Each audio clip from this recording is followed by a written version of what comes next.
안녕하세요. 책 함께 읽기 48번째 시간입니다. 오늘 함께 할 책은 아이 마음에 상처 주지 않는 습관입니다. 저 너무 오랜만에 왔죠? 제가 멀티가 안 되나 봐요. 두 가지 일을 할 수 없나 봐요. 제가 복직을 해서 3월 15일부터 열심히 일을 했거든요. 지금 결과보고서까지 다 쓰고 올해 일을 마무리하고 찾아오게 됐습니다. 죄송한 마음이 있습니다. 오늘 함께 할 책 그로잉맘 이다랑님이 지었고요. 내 아이를 위한 따뜻한 심리학 공부 함께 할 텐데, 먼저 이다랑님 잠깐 소개하면 온오프라인 육아 상담하시고 플랫폼 그로잉맘 대표로 활동을 하세요. 그리고 여기 좀 인상적인 이력으로는 코이카 프로젝트 매니저로 제3세계 국가에서 부모 교육을 진행한 바 있고, 10년 넘게 아동과 부모 교육 관련 활동을 해왔지만 직접 아이를 낳아 키워보니 실제 육아에 적용되는 이론들이 더욱 선명하게 들어오기 시작했다. 그래서 책 속 심리학 이론과 현실 육아가 결합되자 아이 마음과 현재 상태가 또렷이 보이고 아이에 대한 조급함과 육아에 대한 불안도 잦아들었다. 이 같은 경험을 나누고자 엄마를 위한 심리학 공부라는 주제로 현실 육아에 바로 적용 가능한 심리학 이론을 쉽게 풀어 그로잉맘 블로그, 브런치 등에 연재했으며 아이 마음을 이해하지 못해 힘들고 어려워하던 부모들에게 호평을 받았다. 이렇게 써 있고, 일단 이 책은 저에게 너무너무 의미가 있는 책입니다. 왜냐하면 홀로 아이를 키우기 위해 준비를 하거나 홀로 아이를 키우며 노력하고 계신 시설에 계신 분들을 만났어요. 이 자리를 통해서 그분들에게 너무너무 감사의 마음을 전합니다. 아이 마음에 상처 주지 않는 습관, 이 책을 함께 읽기, 책 함께 읽기라는 활동을 함께 했고요. 아가님, 구름님, 예쁜이님, 제리뽀님, 다나님, 복숭아님께 이 책 함께 읽기를 드리고 싶습니다. 아이 마음에 상처 주지 않는 습관, 그러면 시작할게요. 이 책은 길벗에서 펴냈고요. 먼저 파트 1, 아이 마음을 이해하는 시간. 파트 2, 내 아이를 위한 심리학 공부. 파트 3, 아이 마음에 상처 주지 않는 습관. 파트 4, 나의 마음을 이해하는 습관 순으로 되어 있습니다. 파트 1 내용은 아이 마음을 이해하는 연습이 필요하다고 나와 있고요. 그 대상이 내 아이가 어떤 특성을 가지고 있는지, 어떻게 대해야 건강하게 심신이 잘 자랄 수 있는지 방법을 알아야 한다고 쓰고 있습니다. 심리학은 인간의 행동과 마음을 과학적으로 연구하는 학문인데, 수많은 정보 중 진짜 정보를 알아보는 눈이 필요하고 내 육아관이 필요하다고 쓰고 있는데, 예를 들면 독립심이 필요하다는 육아관을 세우고 싶다면 독립심은 어떤 과정으로 발달하는지, 독립심이 생길 때까지 엄마가 아이에게 어떤 지원을 해야 하는지, 또 시간, 시행착오를 통해 배워야 한다고 나와 있습니다. 또 미리 예측할 수 있으면 불안이 줄어들어서 너무 조바심 내지 않을 수 있고, 아이의 마음은 걸음마와 같아서 과정 중 공격적인 행동도 할 수 있다고 합니다. 그러나 불안만 느끼지 않아도 되는 이유가 아이는 계속 배우고 자라는 중이기 때문입니다. 엄마가 편안해야지 아이가 잘 성장한다고 그렇게 쓰고 있고요.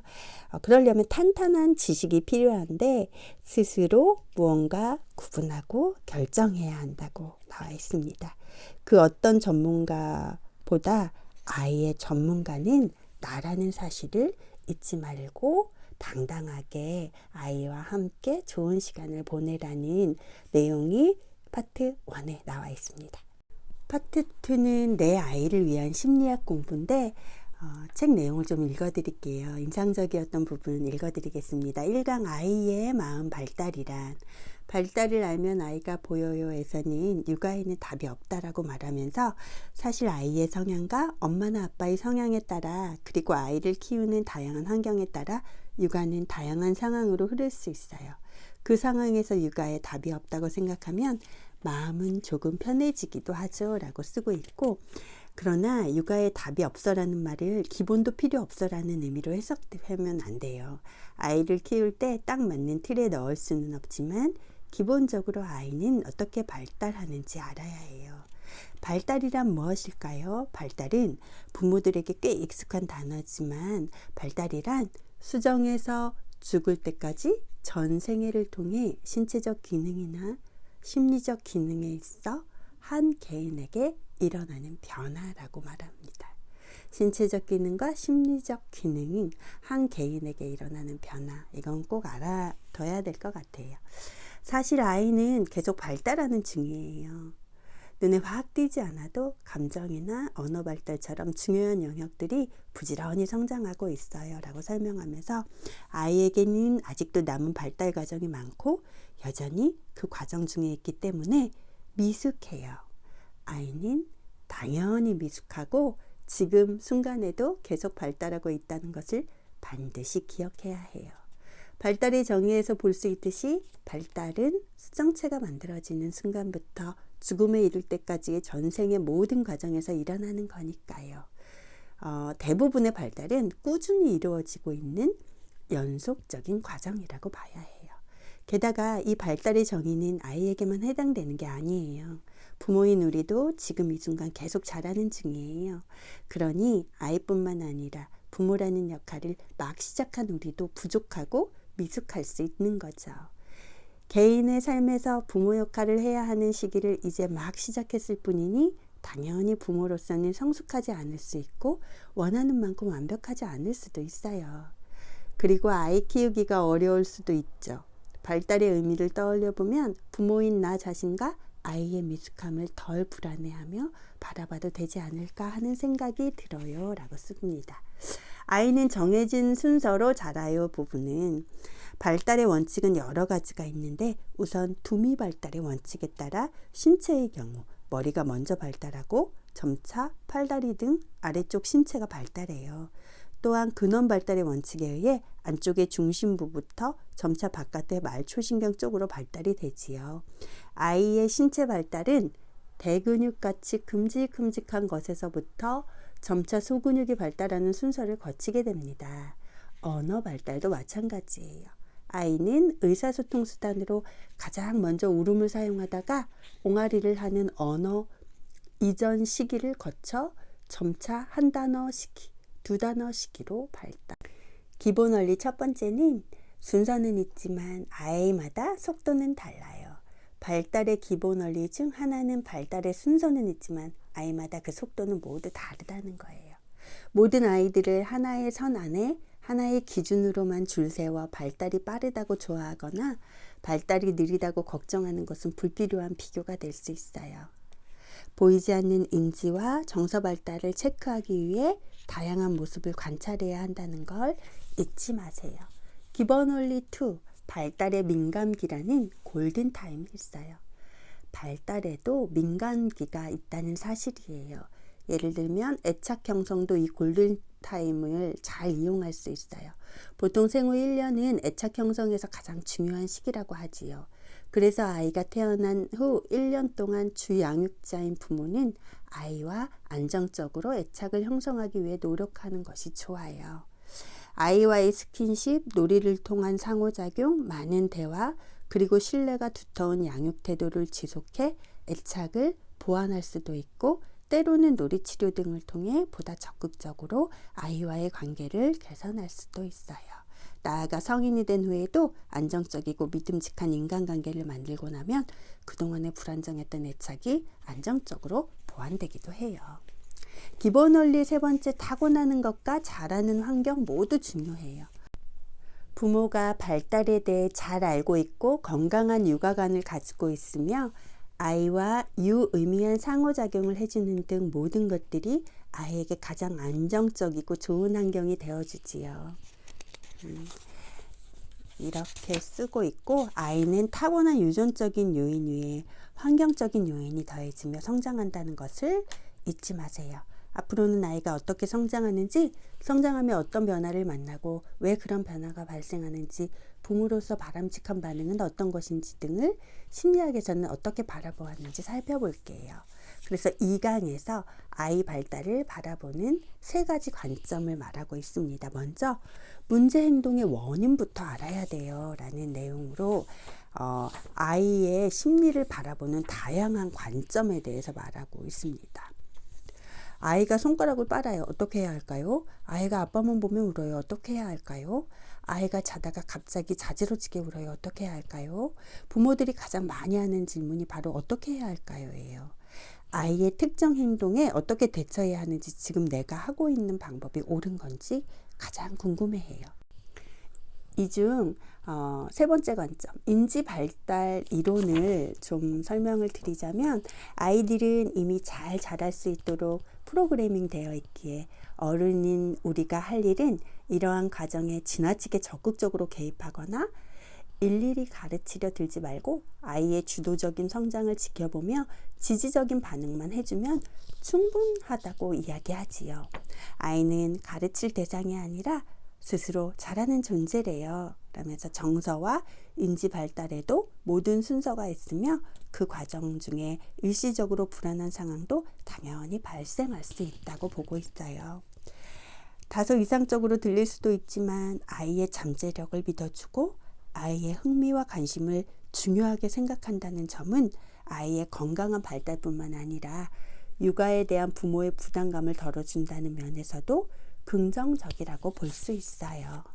또 육아 정보를 제대로 구분하는 힘이 필요하다고 말하고 있는데, 하나의 행동에 대한 다양한 관점이 존재한다는 것을 이해하는 게 중요하고, 아이가 자라는 순서를 배워보자고 하면서 3강 채워지지 않은 욕구가 어느 단계에도 없어야 해요. 그러면서 프로이트의 발달 단계를 중심으로 설명을 하고 있습니다. 먼저 첫 번째, 욕망을 배워요. 리비도라는 덩어리 한번 읽어드릴게요. 리비도를 쉽게 이해하기 위해 리비도를 우리의 몸 안을 돌아다니는 보이지 않는 욕망의 덩어리라고 상상해 보세요. 이 덩어리는 아이가 태어났을 때부터 서서히 발달하며 아이의 입, 항문, 성기 등으로 이동하게 됩니다. 이 욕망의 덩어리인 리비도가 특정 신체 부위에 머무르는 동안 아이에게는 다양한 욕구들이 발생하게 되지요. 그러한 욕구를 일정 기간 동안 잘 채운 뒤 또 다음 신체 부위로 넘어가요. 그렇게 아이는 계속 발달하게 됩니다. 하지만 만약 그 시기에 자신이 원하는 만큼 욕구를 채우지 못하면 어떻게 될까요? 다음 단계로 이동해야 하지만 욕구는 채우지 못했으니 좌절하게 되고, 결국 미련이 남은 리비도는 자신의 일부를 떼어놓고 이동해야겠다고 결심하게 됩니다. 그리고 이렇게 남게 된 리비도의 조각들은 남겨진 욕구를 채우기 위해 계속 고집을 부리고 성인이 되어서 특정한 것에 집착하는 등 다양한 행동의 원인이 되는 것이죠. 채워지지 않은 욕구는 특정한 것에 집착한다고 하는데, 요즘 뉴스를 보면 헤어진 여자친구나 남자친구를 죽이거나 가족을 몰살시키거나 뭐 이런 경우가 있잖아요. 그래서 심리학에서는 이것을 고착이라고, 이러한 상황을 고착이라고 얘기하는데, 이런 어떠한 욕망이 고착되지 않고 아이의 욕구가 단계마다 충족될 수 있도록 프로이트가 이야기하는 발달 단계를 이해해 보도록 할게요. 초록색으로 이 책은 부모의 좋은 습관이라면서 팁을 주고 있는데 한번 읽어드릴게요. 아이가 자라면서 시기마다 특별히 집착하는 신체 부분, 행동, 감각이 있대요. 아이가 어제까지 안 하던 행동을 보여도 갑자기 왜 저래? 하며 걱정부터 하지 말고 아이가 새로운 시기로 넘어간 건 아닐까 고려해 보세요. 먼저 1단계, 입으로 탐색하는 구강기입니다. 구강기에는 충분히 물고 빨아야 한대요. 입으로 잘 탐색할 수 있게 도와주세요. 리모컨처럼 깨끗하게 관리하기 어려운 것들은 아이의 탐색 영역 안에 있지 않도록 눈에 띄지 않게 치워두는 게 현명한 방법이라고 써 있고요. 또한 구강기 아이의 다양한 욕구를 충족시키며 심리적 안정감을 주기 위해 따뜻한 스킨십도 중요합니다. 프로이트에 의하면 이 단계에서 해당 욕구가 잘 채워지지 않아 리비도가 고착이 되면 성인이 된 이후에도 구강기와 관련된 다양한 행동을 고집하게 된다고 해요. 이를테면 손톱을 물어뜯거나 음식에 집착하거나 담배를 많이 피우는 행동의 원인도 구강기적 고착으로 해석할 수 있는 것이지요. 부모의 좋은 습관은 이런 겁니다. 0에서 18개월을 구강기로 봅니다. 이 시기에 아이가 손에 쥐는 것마다 입에 갖다 대도 왜 그럴까 라고 생각하지 않아도 괜찮아요. 아이는 세상을 탐색하고 있는 중이니까요. 우리 아이가 호기심이 많구나, 세상 공부를 열심히 하고 있구나 라고 생각하면 편하죠. 다만 아이가 입에 넣으면 절대 안 되는 물건, 예컨대 작은 단추, 자석과 건전지, 정말 큰일 나요. 전기제품, 약 등은 아이 손에 안 닿게 늘 치워주세요. 또한 아이가 자주 가지고 노는 장난감은 항상 깨끗하게 관리해 주세요. 2단계 스스로 만들어내는 학문기는 싫어, 내가 아니야, 이렇게 똥꼬집 3단 콤보를 외치게 되는 시기예요. 생후 1년 반 정도가 지나면 아이에게 중요한 발달들이 본격적으로 이뤄지기 시작해요. 걷기 시작해 스스로 움직이고 탐색할 수 있게 되고, 보이는 것을 직접 만져보는 눈과 손의 협응이 가능해지면서 인지 기능이 빠르게 발달해요. 이 시기에는 호기심이 한창인 아이를 쫓아다니는 부모들이 바빠져요. 고집과 공격성은 도전 정신의 시작이에요. 그래서 싫어 아니야 라는 말을 너무너무 잘하고, 아우 싫어 아니야 막 이렇게부터 외치고 미운 표정을 지으며 자신의 공격성을 부모에게 보이기 시작해도 너무 당황하지 말라고 말하고 있고, 아이는 태어나면서부터 사랑과 공격성을 함께 가지고 태어나요. 아이가 드러내는 이러한 공격성은 실은 부정적이기만 한 변화가 아닌 아이의 발달 과정에서 나오는 자연스러운 모습이에요. 그리고 이러한 공격성이기에 아이는 스스로 무언가 도전해 보려는 동기가 일어나게 되고, 비로소 아이 스스로 하나의 인격체로 나아가기 시작해요 라고 되어 있습니다. 또 배변 훈련에 대해서 얘기하는데, 배변 훈련은 아이의 미션이지 엄마의 미션이 아니에요 부분 중 인상적이었던 거 읽어드릴게요. 부모는 배변 훈련을 할 때 이것을 특정 시기에 해치워야 할 부모의 일방적인 미션처럼 접근해서는 안 되고, 아이의 발달을 면밀하게 살피면서 아이가 준비가 되었는지 확인해야 해요. 너무 빨리 혹은 실수 없이 하기 위해 아이를 재촉하는 일은 하지 말아야 해요. 만약 부모가 강압적으로 배변 훈련을 하면 아이는 학문기 욕구에 고착되어 성인이 된 뒤 결벽에 집착하는 행동을 보일 수 있다고 프로이트는 이야기하기도 했어요. 배변 훈련은 아이의 미션이지 부모가 이뤄야 하는 미션이 아니라는 점을 기억하고 아이의 속도를 기다려주세요. 부모의 좋은 습관 읽어드릴게요. 아이가 밑도 끝도 없이 고집을 부리면 부모는 힘이 들죠. 특히 바쁜 아침에 기어코 본인이 양말을 신어야겠다고 고집을 부리거나 그 양말이 자기 마음대로 안 신겨진다고 짜증을 내면서 울기까지 하면 부모는 폭발하기 쉬워요. 부모도 사람이라 화가 날 수 있어요. 그럼에도 아이의 고집이 보이기 시작하면 뭔가 문제가 생긴 걸까? 어떻게 고집을 꺾지? 라고 생각하기보다는 아이가 자신의 고집대로 해볼 수 있는 상황을 언제 허용해 줄 수 있는지를 생각해 보세요.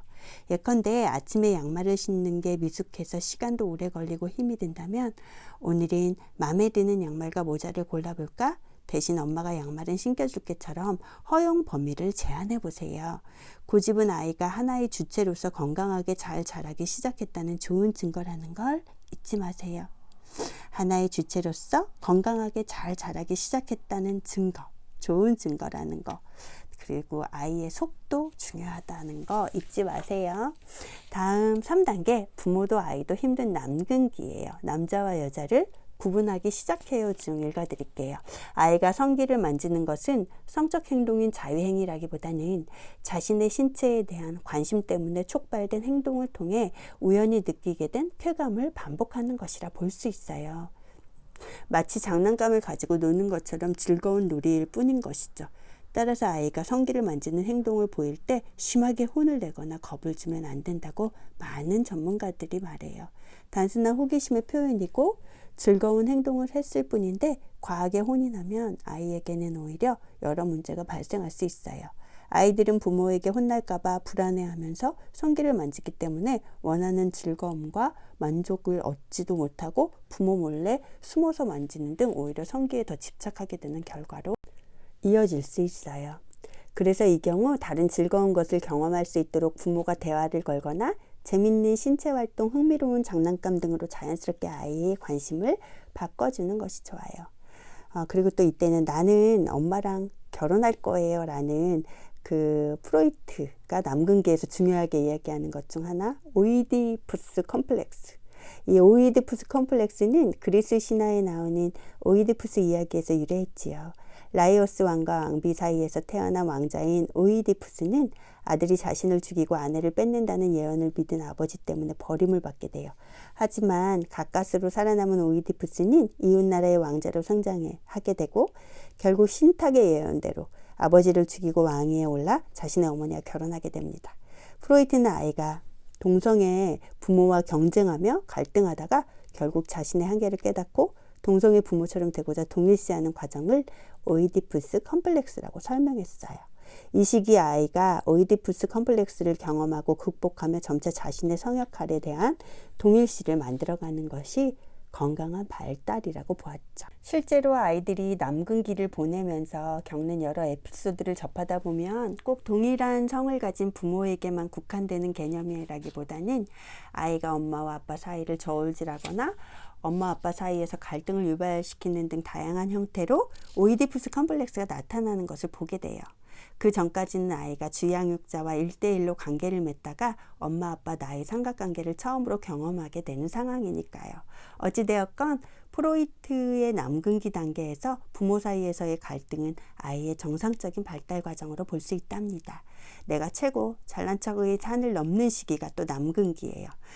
우리가 흔히 알고 있는 자기애적 성격 장애와 달리 아이가 스스로를 최고라고 여기는 모습은 에너지가 자신에게 집중되는 시기에 정상적으로 경험하는 1차적인 나르시시즘이라고 할 수 있어요. 오히려 이 시기에 정점을 찍어보아야 아이는 정상적으로 내리막길을 걸어 내려와 자신에게 집중했던 에너지를 외부 세계, 타인에게 돌릴 수 있어요. 그렇다고 부모가 미리 아이를 높여줄 필요는 없어요. 다만 아이가 자신의 대단함을 부모가 알아주길 기대할 때 그럼 엄마에게는 네가 최고지 라고 말해서 아이가 기대하는 인정을 채워주면 됩니다. 자기애가 정점에 있는 이 시기에 아이를 억지로 끌어내려 혹은 다른 사람과 비교하면서 열등감을 심어줄 필요는 없어요. 아이가 자기 자신만 아는 것 같고 내가 최고야 라고 외치며 경쟁하는 모습에 걱정하거나 심란해하기보다는 자연스러운 성장 과정으로 지켜봐 주세요. 그리고 아이의 행동에 과민하고 엄하게 반응하지 않아도 괜찮다는 것을 기억해 주세요. 또 성격을 형성하는 중요한 시기인데 프로이트의 남근기에서 또 하나의 중요한 것은 바로 초자아의 등장이에요. 이전까지 아이는 자신의 본능과 욕구에 의해서만 행동했다면 점차 해서는 안 되는 것을 말하는 초자아가 등장하기 시작합니다. 성격은 원초아와 자아, 초자아 구조로 이루어져 있어요. 쉽게 한번 설명해 볼게요. 예를 들어 밤에 아이를 재우고 나오니 갑자기 출출해요. 소시지와 맥주를 먹으며 텔레비전을 보면 딱 좋겠다는 생각이 들었죠. 하지만 막상 먹으려고 하니 살이 찌는 게 걱정이 됐어요. 밤에 야식을 먹는 것은 건강에도 좋지 않고요. 에이, 오늘 하루인데 뭐 어때? 그냥 먹고 싶을 때 먹자는 본능. 밤에 먹으면 살도 찌고 건강에도 좋지 않아. 이게 제한과 규제예요. 두 가지 마음이 갈등하게 되고 우리는 그 사이에서 다양한 선택을 할 수 있어요. 이를테면 본능에 충실해 뒷일을 덮어두고 신나게 먹을 수도 있고 아예 아무것도 먹지 않고 욕구를 참는 결정을 내릴 수도 있어요. 그것도 아니면 절충안으로 맥주만 마시거나 원래 먹으려 했던 것보다 양을 반으로 줄여서 먹을 수도 있고요. 여기서 맥주와 소시지를 너무 먹고 싶다는 욕구는 원초아라고 할 수 있고 이를 엄격히 제한하는 목소리는 초자아라고 할 수 있어요. 그리고 이 둘 사이를 중재하며 적절한 결정을 내리는 것을 자아라고 볼 수 있죠. 이 셋의 균형은 매우 중요해요. 원초아가 너무 크다면 늘 자신이 원하는 대로 본능대로만 하려고 할 것이고 반면에 초자아가 너무 크다면 욕구는 늘 해야 한다 또는 하면 안 된다에 눌려버리고 말아요. 결국 건강한 성격은 원초아와 초자아 사이를 자아가 잘 조정해 얼마나 건강한 방식으로 욕구를 해소하는가에 달려 있다고 볼 수 있어요. 남근기는 이러한 초자아가 본격적으로 아이의 삶에 들어오는 시기예요. 이 시기부터 부모는 본격적으로 훈육을 시작하게 되고 아이는 어린이집, 유치원 생활을 통해 사회적 규칙을 배우기 시작해요. 부모는 아이가 건강한 초자아를 갖도록 도와줘야 하는 동시에 초자아가 너무 커지지 않게 주의해야 해요. 특히 부모의 초자아가 큰 경우 부모가 자신의 방식대로 아이에게 많은 것을 제한할 수 있어요. 아이가 사회적 도덕적 규칙을 잘 배우는 것도 중요하지만 자신의 욕구를 느끼고 자아를 통해 타협하고 조율하는 방법을 서서히 배워갈 수 있게 돕는 것이 이 시기에는 가장 중요합니다. 부모의 좋은 습관. 사람은 끝없이 원초아와 초자아 사이를 오가며 살아갑니다. 오늘 밤 맥주를 마실까 말까? 야식으로 만두를 튀길 것인가 찔 것인가를 고민하면서요. 어른이 되면 스스로 맥주 마시기를 참기로 결정할 수 있어야지. 매일 남에게 내 삶의 결정을 부탁하는 건 진정한 어른이라 볼 수 없을 거예요. 아이 역시 마찬가지예요. 아이 스스로 자기가 원하는 것을 알 수 있어야 하고 어떤 행동은 참기도 해야 합니다. 이 과정도 연습이 필요해요. 이 시기의 아이는 욕구대로 행동하고 그 결과 실패도 경험하면서 자라게 된답니다. 4단계 잠복기와 성기기예요. 잠복기는 사춘기 이전인 11세 정도의 기간을 얘기해요. 파란만장했던 남긴기를 지나서 본격적인 사춘기가 오기 전 잠시 머무는 평온한 시기예요. 이 시기는 놀이를 정말 좋아해요. 또래와 놀이 시간은 매우 중요한 부분이에요. 그리고 다시 나타난 리비도, 이성에 대한 관심 부분이 다시 나타나기 시작해요. 이 시기에 부모의 좋은 습관 알려드릴게요. 아이가 친구만 찾는다고 걱정하지 마세요. 누군가 그랬어요. 성인이 되었는데 친구보다 부모만 찾는다면 그게 더 문제 아닐까요? 라고요. 아이들은 또래 관계를 통해 사회성을 습득해요. 이성에 대한 관심도 마찬가지예요. 이성에 관심을 갖는 것은 당연한 발달 단계입니다. 다만 어떤 형태로 나타나는지는 잘 관찰해야지요. 예컨대 아이가 친구에게 과도하게 집착하거나 의지해서 끌려다니기만 한다면 그 원인을 알아보고 적극적으로 도와줘야 해요.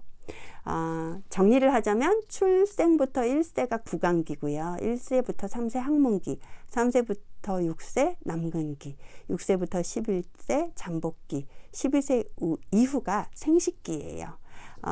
이렇게 정리를 해드렸고요. 4강, 아이는 자라면서 차례대로 미션을 완수해요. 에릭슨의 발달 단계를 중심으로 한번 보면 사회 속에서 일어나는 7단계 발달 게임이 있어요. 에릭슨은 독일에서 태어난 유대인이었고 대부분의 시기를 유럽을 떠나 미국에서 거주해야 했기에 자신의 자아 정체성에 관심이 많았어요. 에릭슨은 프로이트의 딸인 안나 프로이트와 교류하며 정신분석 이론을 연구했어요. 에릭슨은 프로이트의 이론에 사회문화적 맥락을 더했다고 평가받고 있어요. 즉 아이가 갖는 욕구뿐만 아니라 아이를 둘러싼 여러 사회적 관계가 아이의 발달에서 최종적으로 중요하다고 여긴 것이죠. 발달 단계마다 획득해야 하는 능력이 있다고 얘기하는데 첫 번째 미션, 기본적 신뢰감이에요. 아이가 태어난 후 생후 1년 동안 획득해야 하는 미션은 바로 기본적 신뢰감을 얻는 것이에요.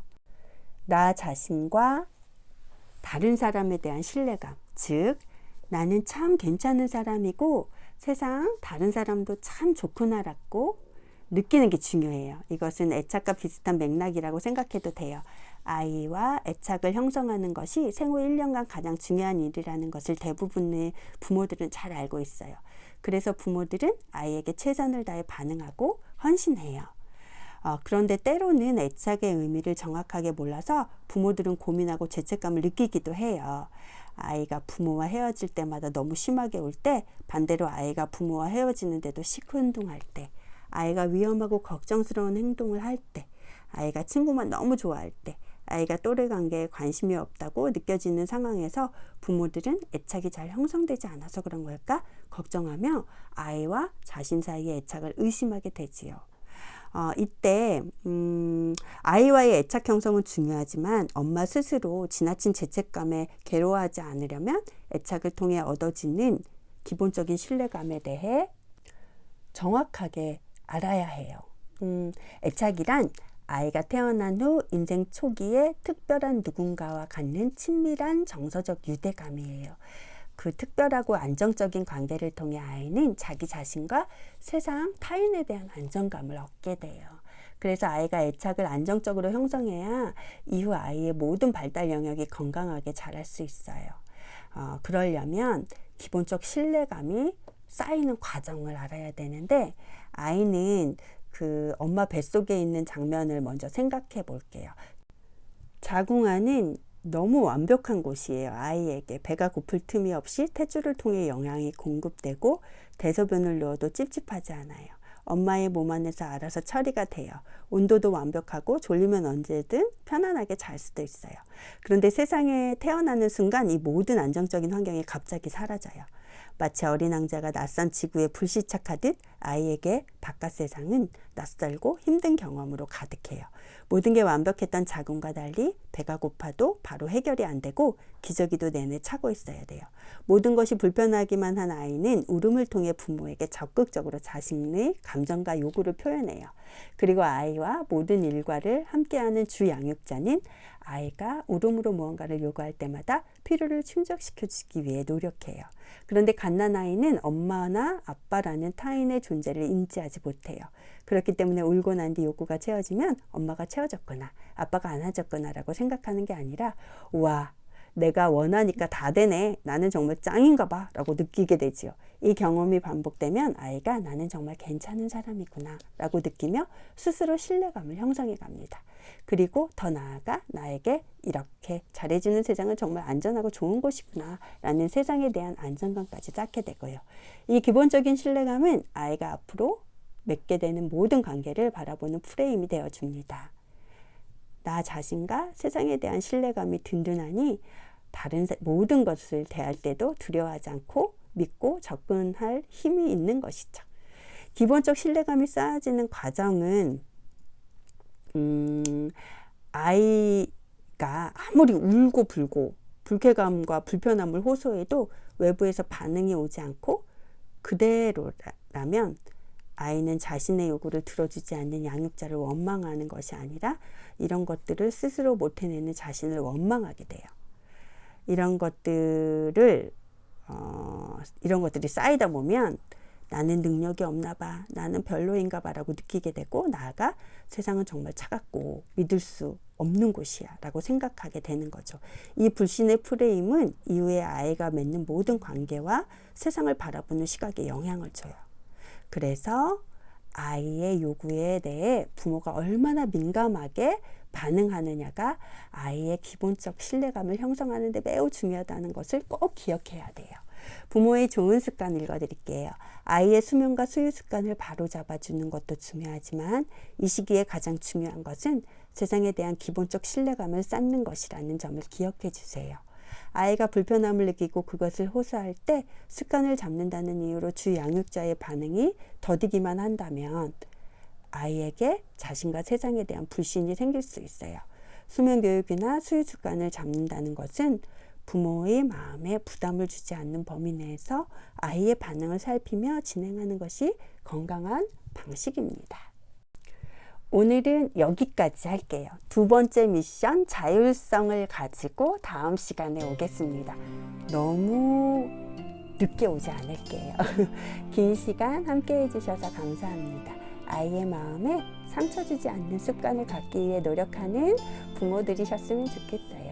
또 교사나 청소년 지도사도 마찬가지고, 청소년들을 만나는 모든 공간에 계시는 분들, 아이 마음에 상처 주지 않는 습관 꼭 가지고 만나주셨으면 좋겠습니다. 지금까지 한신이었습니다. 좋은 날 되세요.